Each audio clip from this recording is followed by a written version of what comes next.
Olá, tudo bem? Eu sou a Angélica Hellish, estou aqui para conversar com você sobre mais um episódio da série Six Feet Under, a Sete Palmos, uma série que ganha sempre na revisão, né?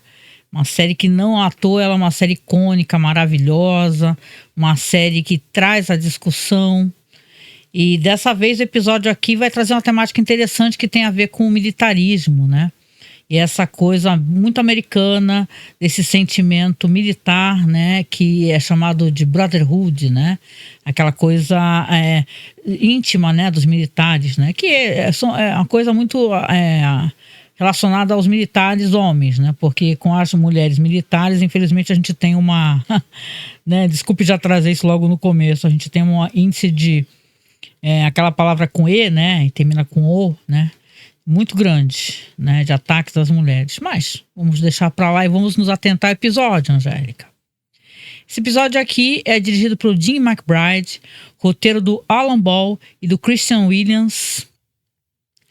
Esse episódio aqui ele passou em 15 de julho de 2001, o Brotherhood. Brotherhood é a irmandade, né? Até né, o contrário disso é sisterhood, né? É sororidade, sisterhood. Esse episódio aqui ele vai começar de uma maneira assim que é triste, porque sim, eu vejo com tristeza esse negócio. Eu não sou uma pessoa muito afeita à simpatia ao militarismo, a guerras, né, e tal. Logo aos Estados Unidos, né, um país que sempre esteve em guerra, né, há anos e anos e anos está sempre em guerra. Então você começa o episódio com um rapaz que ele tá gravando um vídeo para os pais. Ele tá gravando uma mensagem contente, ele é muito jovem. Ele tá ali falando sobre a Operação Tempestade do Deserto. Ele tá muito orgulhoso de estar ali e os amigos estão todos brincando e fazendo bagunça e tal, na tenda que ele está gravando. Ele fala do perigo que é a areia do deserto, tanto quanto Saddam Hussein, né? Como tá distante isso, né, na nossa memória, né? Desse conflito. E ele fica ali, os caras brincando e tal, e aí a cena vai se abrindo, né? E aí você vê que alguém assistindo numa televisão esse vídeo gravado. E nesse vídeo gravado tem um homem deitado numa cama, né? Um homem que é jovem, você vê que é o próprio jovem que estava gravando o vídeo para os pais, né? O controle se solta da mão dele e dá a entender que ele morreu, né? Então esse aqui é o primeiro episódio, a gente já tem a primeira morte, né, desse soldado que ele, infelizmente, né, vai falecer, um rapaz jovem, né? O ator, por sinal, é o Brian Kimmett, né, que faz o Victor Kovic. E é triste, né? Me lembra muito, para quem gosta de cinema, eu gosto muito, o Johnny Vai à Guerra, né, que é uma história do Dalton Trumbo, assim, aberrante, né, nessa questão do sofrimento, né, é uma história antimilitarismo, anti-guerra, né. Eu acho que esse episódio, ele tem esse viés também, né, apesar dele parecer que ele quer fazer a ode ao soldado, a brotherhood, eu acho que ele tem esse viés, né. Mas vamos lá, eu tô aqui vou passar algumas cenas aqui para quem está acompanhando aqui em vídeo, claro, né? Eu sempre aviso o pessoal acompanhar em vídeo porque é onde eu estou fazendo eu estou fazendo sempre ao vivo, né? Essas coisas para vocês. Então deixa eu colocar aqui agora, tá rolando algumas cenas do episódio. É ao vivo e não é ao vivo, né? Eu tô fazendo isso agora, assim, ao mesmo tempo. Enquanto eu tô conversando com você, eu tô aqui no OBS, trocando de cenas, colocando imagens, colocando vinheta, né? Eu faço todo um preparo para poder entregar um trabalho legal para você que tá assistindo aqui. Espero que você goste também, né? Então essa história começa e quando esse rapaz morre já são 7 anos depois daquele vídeo que ele gravou, né? E quando ele desfalece, você vê que tá entrando uma pessoa no quarto falando: ô, fulano, e aí, não sei o quê, todo animado, mas a pessoa para e olha, né? É o irmão dele. é o irmão dele que entrou no quarto, né? E é muito triste, porque se você bota em comparação a aparência que ele tá nesse vídeo, brincando, conversando na tenda, alegre, mencionando o sargento e tal, e você vê que é um rapaz deitado, descabelado, com o rosto inchado, meio esburacado, a mandíbula dele tá frouxa. É uma pessoa totalmente diferente. O olhar é um olhar vítreo, né? E, poxa, onde é que tá, né? Essa esperança, essa camaradagem, esse propósito? Parece toda uma fantasia, né? E é uma distância que até pra gente que é o espectador é triste, né? A gente também não suporta ver essa alteração tão forte. Então, quando entra o irmão do Vitor, né, e conversando com ele, vê que infelizmente ele já faleceu, aí é claro, você vai ter aquele fade, né, que mostra aquela tela em branco com o nome dele, Vitor Kovic, nascido em 1971 e falecido em 2001. Aqui a gente vai ter também, a gente vai, né, sempre começa o episódio do mesmo jeito, com uma pessoa que faleceu. E aqui a gente vai ter, claro, a família Fischer, né? A funerária Fischer, né? O Nate, ele tá reclamando que ele dorme muito pouco, ele dormiu apenas 4 horas, tá jogado na cama da Brenda, tá no estado ali de muito cansaço, né? Ele fala que tá com dor de cabeça e depois ele até tenta conversar com ela e ele fala para ela, abraça ela, fala, poxa, que ele se sente com cheiro de morte, né? A Brenda fala uma coisa interessante, engraçada, porque ela é engraçada. Ela fala: olha, você cheira bem, a sua vida que fede. E você reclama o tempo todo. Isso é realmente chato. Ela é muito sincera com ele, né? E fala pra ele assim: olha, né, você tá sendo um chato de galocha, né? E ela acha que ele precisa encontrar uma outra forma de aliviar esse estresse da vida dele, que ela não seja o único foco desse estresse. Então é um ótimo conselho, né? Porque a gente não pode colocar todas as nossas esperanças e focos em importância, e tranquilidade e paz e amor em uma pessoa só, né? É uma carga muito, muito grande, né? O Nate até deixa escapar um meu Deus, eu te amo pra ela, e ela não responde, e ele fica ali muito constrangido porque ele não esperava talvez soltar isso, e ela também não esperava escutar, né? De qualquer maneira, o Nate não parece esse tipo de pessoa, né, que deixa escapar. Acho que ele já tá pensando nisso por algum tempo, né? Então ela tá ali boca aberta olhando pra ele, poxa, ele tentando ser legal com ela, e aquele momento acaba passando, né? Isso já aconteceu com você que tá escutando? Você falar um eu te amo e a pessoa não responder? Acho que isso é uma das coisas mais constrangedoras, né, que a gente pode passar. A gente falar para a pessoa, eu te amo, e a pessoa não responder, ou a pessoa mudar de assunto. A gente já automaticamente interpreta que a pessoa não gosta da gente, né? Eu já passei por isso, viu? É muito complicado e pode acontecer em qualquer idade, sabe? Você externar, né, o seu amor e o seu afeto, e a pessoa não quer falar a mesma coisa, né? Será que é porque ela não corresponde? Ou é só uma maneira de se autoproteger, né? Como são complicadas as relações humanas. O Nate, ele acredita que, né, que isso foi um momento ali constrangedor e tal, só que esse é um episódio aqui que a gente vai ter uma questão que ela vai se desenvolvendo mais pra frente, porque o irmão da Brenda, o Billy, ele vai testar, né, os limites do que ele pode fazer com a Brenda, o quanto ele pode atrapalhar a irmã, o namoro da irmã, atrapalhar com o Nate, né? Então você vê que você recorda, né, que na verdade tem um momento até que episódio anterior, quando tá a Claire na casa dela, que ele aparece lá de toalha e fala assim: mas você tem que ligar, você tem que avisar e tal. Então você realmente é uma pessoa que tá ali tentando sabotar. Na verdade, parece que as regras não se aplicam ao Billy. Então aqui no caso você vê que o Billy está tentando, né, isso é o primeiro movimento dele, ele dá a entender que os dois combinam, né? O Nate fala pra Brenda, pô, vamos passar o final de semana num lugar, só nós dois, vai ser ótimo pra gente poder relaxar juntos, né? Vai ser excelente e tal.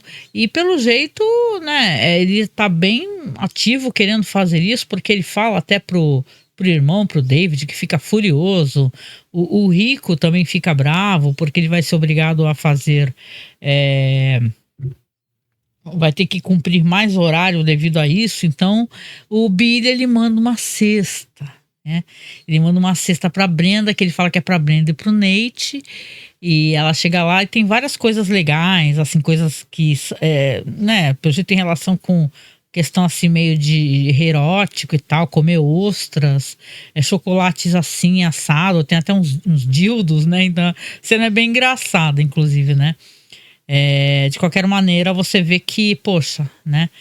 O irmão tá tentando ali a gente pensa que ele tá tentando pedir perdão, que as coisas vão mais adiante, mas na verdade as coisas não estão nada bem, né? Vai ter também aqui uma continuação, que é a história do irmão, né? Porque o irmão... É isso que é o mote do episódio, né? Esse cara, ele faleceu, estava no hospital já há muitos anos internado.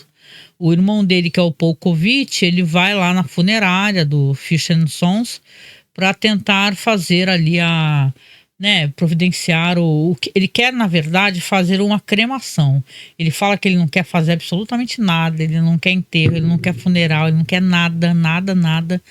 Né, enquanto isso, o David está conversando com ele, porque na verdade a gente vai descobrir que não é bonzinho, né, o governo federal, ele tem um valor X que ele dá para as pessoas que morreram devido a problemas trazidos referentes à guerra, né, os veteranos de guerra e tal, mas ele não quer nada. Ele disse que o irmão dele odiava, né, que ele tinha uma frustração, que ele tinha raiva, né, do que aconteceu com ele, porque a gente descobre que o irmão dele faleceu, o Victor, que ele tinha uma síndrome da Guerra do Golfo, né, porque quando os soldados americanos eles foram invadir ali os locais, porque a invasão foi né, ao território lá, foi falando, os americanos falando que tinham armas químicas, né? E aí com alguns soldados eles foram atingidos, né, devido a alguns componentes químicos que tinham lá nesses espaços. Não especificamente se eram armas químicas ou não, mas eles foram atingidos. E o Victor, esse irmão dele, ele definhou, ficou muito doente devido justamente a isso. Então, claro, o irmão dele viu esses anos todos, é o irmão mais jovem dele, né, do Paul, viu o irmão definhando, ele tem muito ódio, né? Ele fala assim, o Victor queria acreditar que o que ele fez no Golfo significava alguma coisa, que a vida dele não foi um desperdício. Então, de qualquer maneira, é uma história que vai ser sobre isso. É o irmão querendo fazer esse cabo de guerra, né? De você... não se importa, né? Fala assim, não quero, vai ser cremado, não vai ter nada, não vamos dar nada ao governo, porque o governo só fez o meu irmão sofrer. Mas é claro que essa história também tem outros, né? Tem outras perspectivas que não é bem assim, né? Às vezes, quando a gente passa por uma coisa muito séria, a gente acredita em algo, né? Vamos supor, você fala para sua família, olha, eu quero fazer tal coisa, né? Que é o caso dele, do Victor, que foi para a guerra. E dá tudo tão errado, e você fica anos acamado, e a família vê você sofrer em desespero, e todos ficam muito irritados, muito bravos. Fica difícil até para a pessoa que está na cama falar assim, olha, eu tinha sentido para mim o que eu fiz, né? Deu tudo errado, mas eu não quero saber que eu fiquei esses anos todos de cama e morrendo por nada, né? Eu quero encontrar algum sentido nisso. Então ele nunca... A gente ficar sabendo que o Victor nunca chegou pro Paul e falou para ele que ele queria um funeral com todas as honras, porque qual era o sentido então do que ele passou? Porque ele perdeu toda a juventude. Quando você vê no começo do episódio, é um rapaz muito jovem. Então você fala, caraca, é uma vida desperdiçada. E nesse momento que, independente de haver que é uma contradição, a gente entender que até o próprio Nate, o David, muito mais o Nate, né, que é quem vai descobrir as coisas, ele vê que realmente é necessário que ele tenha as honras, né, na hora do velório, na hora do funeral, que é uma coisa que é devido a ele, né? Que seria ao contrário, que se não fizesse nada, só cremasse, ignorasse tudo, que aí seria um desperdício. No final de contas, a gente sabe que é um desperdício. Toda guerra é um desperdício, né? Só que também tu chegar para uma pessoa assim, tu desmerecer o que a pessoa fez em vida, que importava para ela, e ela só não discordava de você para não te deixar triste, porque ela sabe que você tem razão, né, por estar revoltado e tal. Então é um assunto tão interessante, né, que é levantado nesse episódio, que parece uma coisa assim muito, que nem essa expressão preto no branco, né? E não é assim, as coisas são muito mais complicadas, são muito mais complexas do que a gente possa imaginar, né? E, bom, voltando então aqui para a questão do David, né, e o padre Clark, tem aqui, a gente sabe que o David é o voto decisivo, né, no conselho para poder escolher ali o novo padre associado, né? E aqui também tem uma outra questão que é interessante, que é muito inteligente esse roteiro, como ele é construído, na minha opinião. Porque assim, o David, ele é um cara gay, né? E o padre Clark, ele visivelmente, a gente vai saber que depois ele é gay também, né? Mas ele visivelmente, ele precisa do voto do David, ele acredita que o voto dele vai ser para colocar uma pessoa muito mais progressista, né? Como o padre que ele entrevistou, que ele é muito mais aberto a questões da comunidade LGBTQIA+, e por aí. E o David, toda vez que é tocado nesse assunto, ele fica na defensiva. Quando falam assim, você acha que porque eu sou gay eu não posso ser conservador? Eu já vi esses casos e a gente tem visto esses casos, né? Da pessoa que é da comunidade, né? É gay, né? Gay, lésbica, né? E é conservadora, porque é uma autossabotagem, né? Mas as pessoas têm direito de ser o que quiserem. Mas aqui o David, essa pessoa que a gente sabe na série que é conservador, que é um cara problemático e tal, é um cara que ele acaba votando contra esse padre progressista que poderia entrar na paróquia. Que detalhe, não é por ele. David não seria a única pessoa beneficiada. Veja bem, vamos lembrar aqui que o Kevin, não é Kevin, é Keith, né? Já até esqueci, faz tempo que ele não aparece, né? O Keith, que nesse momento é o ex-namorado do David, eles frequentam uma paróquia que é visivelmente, sabe, acolhedora com a comunidade LGBTQIA+. Então, você vê que realmente, né, é importante, eles estão perdendo paroquianos, né? Eles estão perdendo para outras paróquias que são mais progressistas, né? Então o David, ele faz um voto contrário, que no final não é só o David que está em jogo ali, está em jogo outras pessoas que podem se sentir acolhidas, né? Que, como eu falei, mesmo eu não sendo religiosa, eu entendo as pessoas precisarem sentir acolhimento dentro da religião, e pessoas que sentem, acreditam, e a gente precisa respeitar, porque sim, as pessoas têm direito de acreditar no que quiser, de não acreditar em nada. E aqui o David faz esse péssimo voto, né? Falando para o padre Clark, até de maneira muito brusca, né? Ele falando assim para... porque eu posso dizer... como é que é? Porque eu posso dizer que o certo e errado realmente importam para você. O David é um cara muito problemático, ele sai batendo porta, né? E, claro, ele não tem razão nesse momento, mas o David é um personagem em construção, né? Quando eu penso nas entrevistas que o Alan Ball deu, e ele fala que ele é um pouco de cada personagem, principalmente da família, né?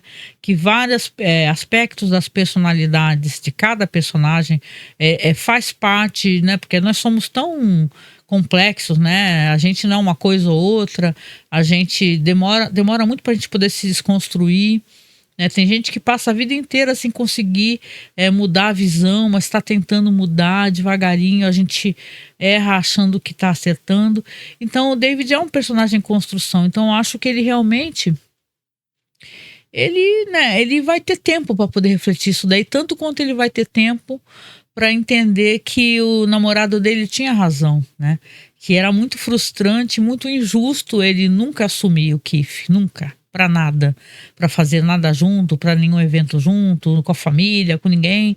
Então, cada passo que ele dá para ele são passos importantes, só que ele só faz isso quando muito provocado, né? Aqui também tem uma coisa que eu acho muito interessante, que deixa eu até trocar um pouquinho as cenas aqui para vocês, que eu gosto muito de colocar cenas de vários episódios, né? Deixa eu colocar aqui. Tem cenas muito bonitas que valem a pena, né? Aqui, ó, tem cenas aqui da primeira temporada, aliás, dos primeiros episódios, né? Porque estamos na primeira temporada. Então, tem uma coisa aqui que é uma das cenas engraçadas do episódio. Isso é muito divertido. Porque a Ruth, ela convida o amante dela, e pelo jeito agora namorado, né? Que é o Hiram, para ele jantar com a família, sendo que ele que vai ser o cara que vai cozinhar o jantar, né? E isso é tão bonito, né? Porque aí a Claire, dado o momento, ela vai aparecer, a mãe tá lá com ele, com o cara tá cozinhando. Ela até de manhã desabafou pro David, falou pro David e pro Nate, ele vai vir cozinhar aqui, ele é um cozinheiro muito importante e blá, blá, blá, e sabe, nos borbotões, do jeito que ela fala, entendeu? Meio assim, ai, não me torra a paciência, eu vou trazer meu namorado. E quando a Claire chega, ela tá toda linda. A Ruth tá de cabelo solto, ela tá maravilhosa, sorridente, maquiada. E tá o Hiram lá cozinhando. Então, quando a Claire olha, né? Porque isso é engraçado, né? Os filhos nunca querem imaginar os pais fazendo sexo. E a Claire, ela olha e imagina ali a Ruth se pegando, né? Com o Hiram, né? E é engraçado porque eles dois estão super pudicos ali, bonitinhos, conversando, sorrindo e tal. E aparecem assim, algumas coisas falando, assim, tem um momento que o David também, né? O David fala. O David tem uma visão, né? Do mesmo jeito como a Claire teve também dele se pegando, né? Porque vai ter o jantar, né? E aí o David imagina ali a Ruth, né? Fazendo carícias ali no Hiram. Então, é legal esse momento do jantar, porque a Ruth é um personagem acho que todos são maravilhosos, mas eu gosto muito que ela realmente parece que ela tá correndo atrás do tempo que ela perdeu, né? Entre aspas, né? Mas assim, o tempo que ela fala assim, eu quero fazer as coisas, eu vou me arriscar, eu vou conhecer gente, eu vou viver aventuras. E nesse momento, você vê que a Ruth fala para eles, ela comenta, né? Porque ela tá agora trabalhando na floricultura do cara que era fornecedor para a funerária. E tal, ela fala assim, ó, estou trabalhando, consegui emprego. O Nate sempre é o primeiro, né, a cumprimentar, a ser gentil, falar, ai, que legal, né, e tal. Então você vê que as pessoas ficam todas ali, né, o Hiram fica surpreso e fala para ela assim, por que você não comentou nada disso comigo, né? E ele não está chateado nem nada, mas ele gostaria, pelo jeito, de que ela compartilhasse mais, né? Então é interessante, né? Um ambiente familiar, assim, de uma certa leveza, né? E a Ruth tem uma coisa que ela mostra que ela é ótima na floricultura, porque ela passou, ela mesma diz que ela passou décadas fazendo as pessoas se sentirem melhor nos momentos mais tristes das suas vidas. Então, ela é bem qualificada, assim, para resolver certos conflitos, né? Assim, relacionados a questão de escolhas, né? Tem uma hora que tem uma noiva lá que ela fala que ela quer tá tentando decidir qual tipo de flor que ela quer. Aí a Ruth até fala assim para as damas de companhia, uma flor que eu não lembro o nome, mas uma flor branca. Aí a noiva fala, mas eu não quero ninguém com flores brancas, só eu. Aí a Ruth fala assim, você seria legal se você tivesse um buquê super colorido, maravilhoso, e só as damas de companhia lá, as né, madrinhas, elas tivessem os seus buquês brancos, né? E a noiva adora, adora, adora, fala assim, nossa, que coisa maravilhosa e tal. Então ela é super, né? A Ruth dá ideias ótimas, ela tem um jeito muito gentil de se manifestar. E ela tá tão emocionada com tudo isso, porque ela vai pro fundo lá onde é o depósito, onde fica lá a floricultura do Nikolai, e vai chorar, né? Aquele cara que trabalha junto lá, que aliás é ótimo esse personagem. Ele fala, o Nikolai chega e pergunta, onde é que tá a Ruth? Tá lá atrás chorando. A Nikolai vai lá e fala com ela, o que que foi? Ela fala que tá muito feliz, né? Que tá com uma alegria avassaladora, que ela se retirou para poder chorar, para poder botar isso para fora.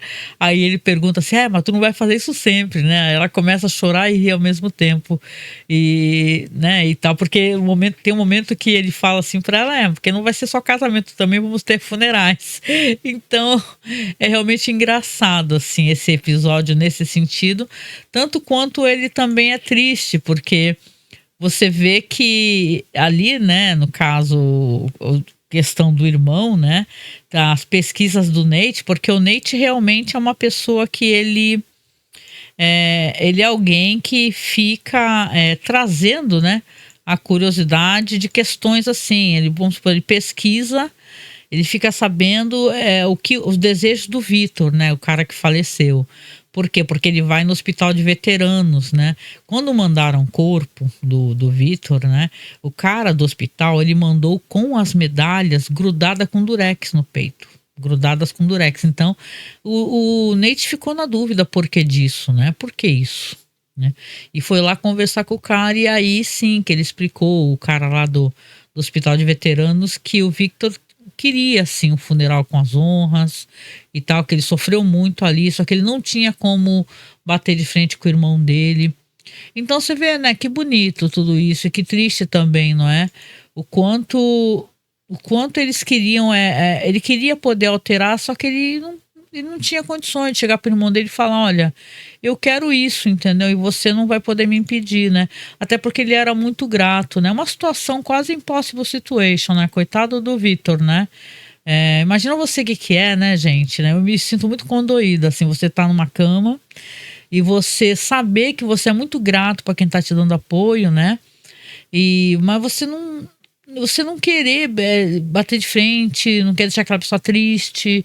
Então você acaba acatando e aceitando coisas que na verdade você não quer aceitar, né? Então é triste tudo isso.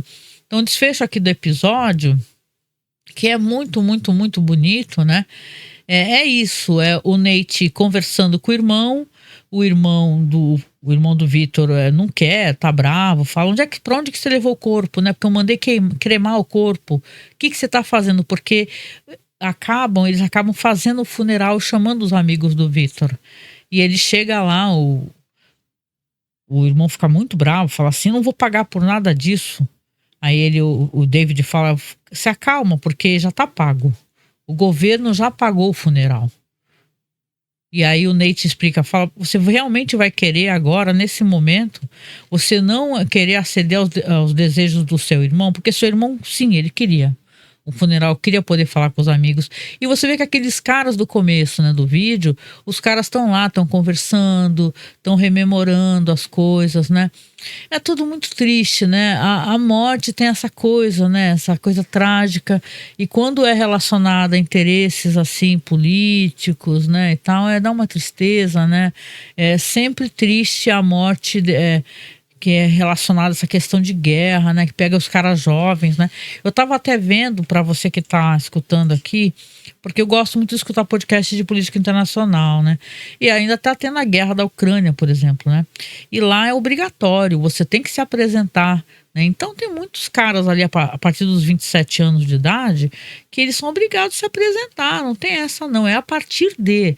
Só que agora o governo já colocou leis, né, na Ucrânia, que para ser mais cedo, de 22 anos, daqui a pouco vai descer para 17 anos.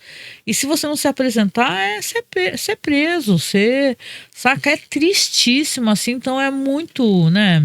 São interesses de homens, assim, que não estão lutando ali normalmente, né? Tem sempre soldados ali que são bucha de canhão.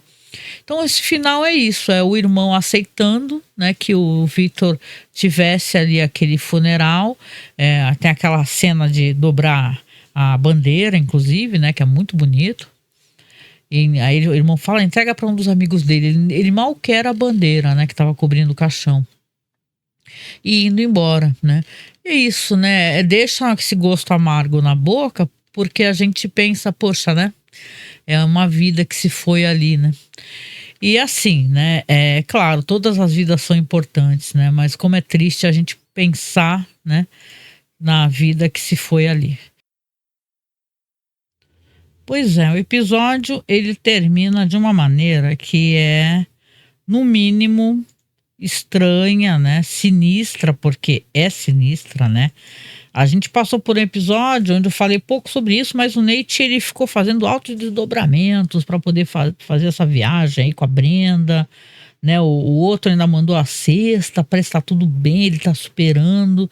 Aí quando termina o episódio, passou-se tudo, o Nate vai lá buscar a Brenda abre a porta da casa dela. Aí ela já tá com uma cara meio ó, fechada, ele já fala o que que aconteceu, aí ela abre a porta, tá lá o irmão, o Billy. Várias e várias fotos jogadas pelo chão, né? É o Billy, o irmão dela, ele é um cara que ele é fotógrafo profissional, um cara que expõe, né? Uma pessoa que é realmente artística, né? E problemática, mas uma pessoa extremamente artística. A gente vai descobrir depois até que é um pouco perigosa, né? Mas ele tá lá com a irmã e ela fala que não vai poder viajar com ele. Fala pra ele assim, olha, ele chegou, ele tá alguns dias sem tomar remédio. E aí o Billy fala assim, tá enrolado num cobertor, sentado num canto da sala, falando assim, eu não consegui escolher as fotos, estou usando os olhos dela.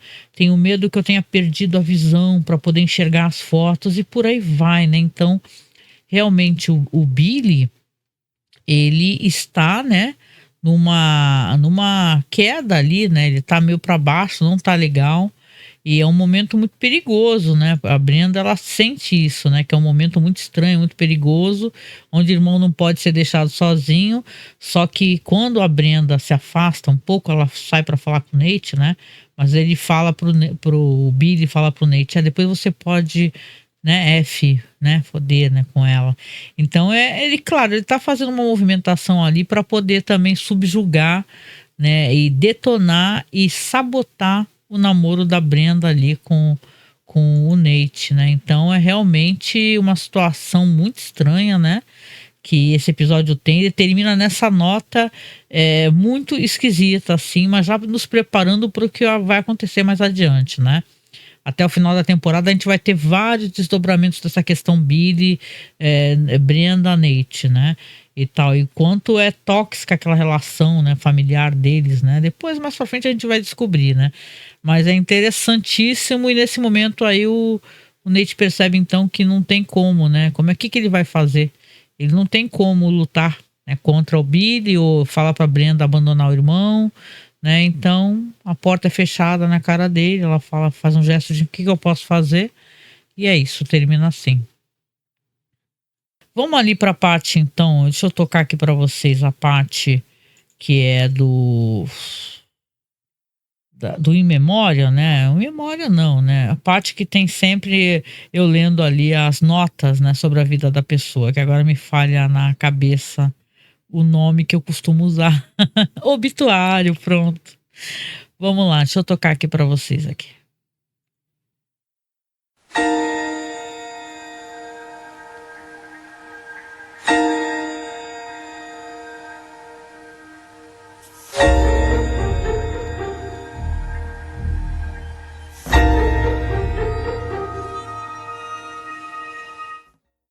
É isso, então vamos aqui conhecer um pouco sobre o obituário do falecido.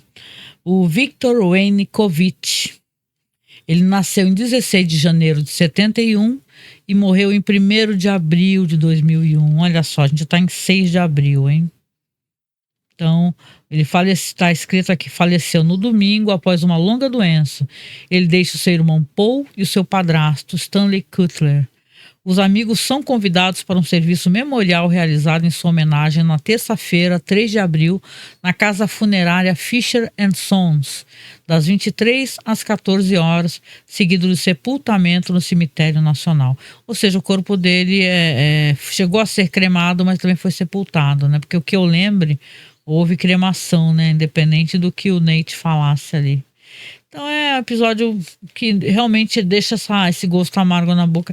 E se eu puder comentar e recomendar, já que afinal de contas sou de um podcast de cinema, e a gente tem programa, viu, sobre o Johnny Vai à Guerra, procure, tá? Eu deixo qualquer coisa, eu vou deixar linkado se eu lembrar, mas é só você assinar o nosso feed, tá? Pode ser, você assina, tem 2 feeds que você pode assinar de boa. É o Cineclube da Masmorra, tá? Procure em qualquer lugar, Spotify, Amazon Music ou Masmorra Cine. Você procura Johnny Vai à Guerra, um libelo pacifista, que nós gravamos com o Maurício Saldanha, com o Juca também, do Rapadura Cast, eu e Marcos e acho que Douglas, não lembro.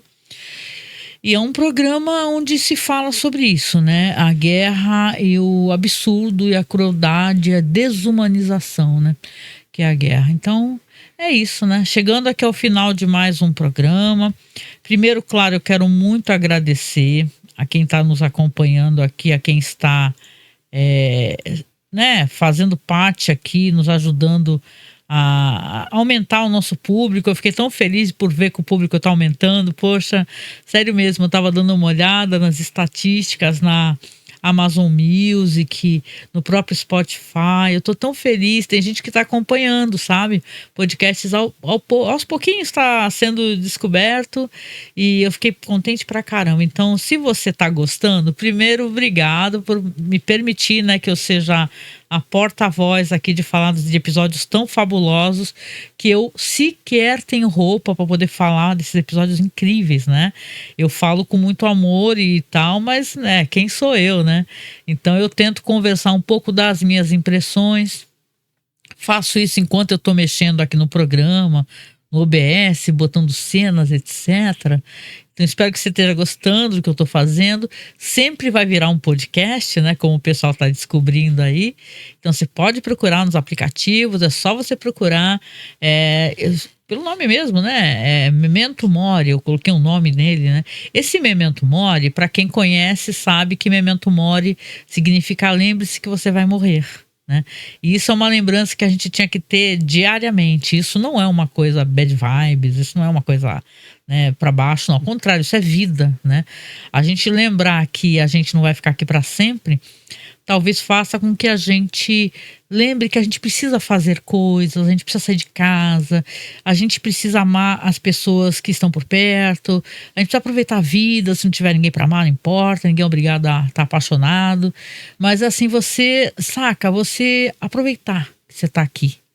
A gente passou por uma pandemia terrível, onde eu sinceramente eu senti tristeza 24 horas por dia, adquiri quase sei lá, não uma depressão, mas uma ansiedade muito forte, né?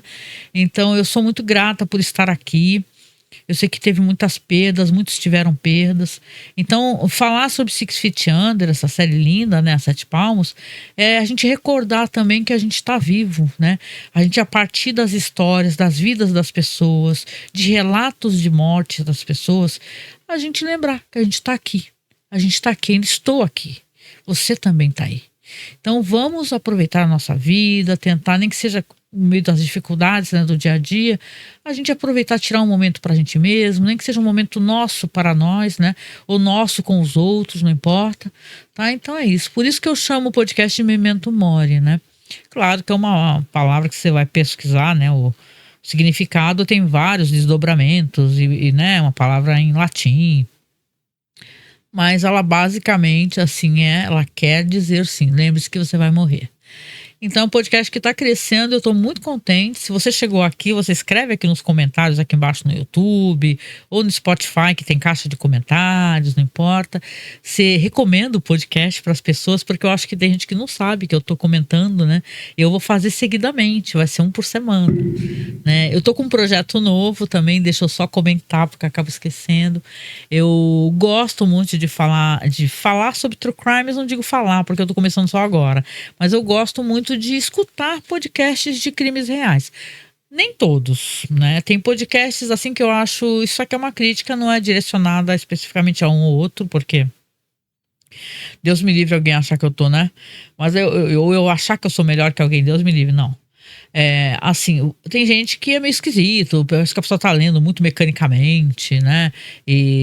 Ou então tem uns que tem aquela parafernália toda, assim, aquelas salas com ambiente meio escuro, saca, um visual meio red pilado, eu não sei dizer. Não sei dizer. Vocês que escutam, que assistem os vídeos no YouTube, me digam se vocês não têm às vezes a sensação que aquele cara com tatuagem gigantesca no pescoço, falando de true crime, com aquela voz grossa, não é uma parada parece meio red pilada. Ou tô doida, não sei. Impressão minha, não é uma crítica direcionada a ele pode apresentar o programa dele do jeito que ele quiser. Eu quero dizer assim, eu faço um programa muito mais simples, eu faço como eu estou fazendo aqui para você, o Six Feet Under, esse podcast. Eu comento sobre os crimes, eu tento entender as questões, eu tenho uma coisa de gostar de dar essa volta ao mundo, então o podcast de True Crime, esse aqui é o podcast que eu estou fazendo, né, pelo menos o ícone que ele tem nas redes sociais, que é Volta ao Mundo no Crime. Tô gostando de fazer, já gravei 2 episódios, tô indo pro 3º e vou buscar fazer esse negócio de você pegar e ir para países diferentes, histórias diferentes, porque também tem isso, às vezes tu tem a impressão que ou o pessoal fala só dos mesmos crimes brasileiros, nada contra, que eu também vou falar sobre, mas saca, ou dos mesmos crimes americanos, né? Então fica aquele monotema o tempo todo mundo falando a mesma coisa. Não que eu seja melhor que ninguém, deixando bem claro, mas é legal procurar pelo mundo. Eu já fui ver coisa da Grécia e tal, Itália, isso é legal.